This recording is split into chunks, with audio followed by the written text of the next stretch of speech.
পাশাপাশি অন্যান্য যে সকল রাজনৈতিক দল যারা এখন আজকে সংযুক্ত হয়েছেন সবারই একজনই শত্রু, সেটা হচ্ছে আওয়ামী লীগ এবং ছাত্রলীগ, এক কথায় ফ্যাসিবাদী সরকার।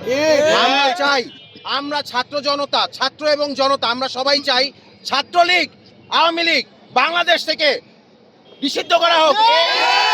আওয়ামী লীগকে কোনোভাবেই এই নামকরণ পুনর্বাসনের ঠাঁই দেওয়া হবে না, এইসব হত্যাকারী সন্ত্রাসীদের কোনো জায়গা দেওয়া হবে না, বাংলাদেশ থেকে এদের নির্মূল করে দিতে হবে, এদের কোনো ধরনের কোনো ইতিহাস রাখা যাবে না।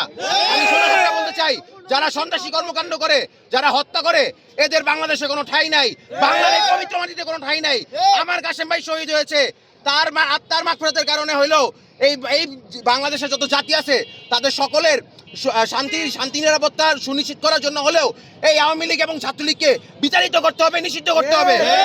গাজীপুরবাসী সবসময় এই আওয়ামী লীগ এবং ফ্যাসিবাদী সরকারের বিরুদ্ধে ঐক্যবদ্ধ, আমরা এবং ঐক্যবদ্ধ হয়ে সামনের পথগুলোতে এগিয়ে যাব এবং এই সকল ছাত্রলীগ এবং আওয়ামী লীগ যারা আছে প্রশাসন যেন দ্রুত এবং সবচেয়ে তীব্র গতিতে ব্যবস্থা নেয় এবং অপারেশন ডেল্টা যেভাবে ডেভিল হ্যান্ড যেভাবে কার্যক্রম হচ্ছে, আমরা চাই ডেভিল হ্যান্ডের মাধ্যমে হলেও এই আওয়ামী লীগ এবং ছাত্রলীগকে নির্মূল করে দেওয়া হোক।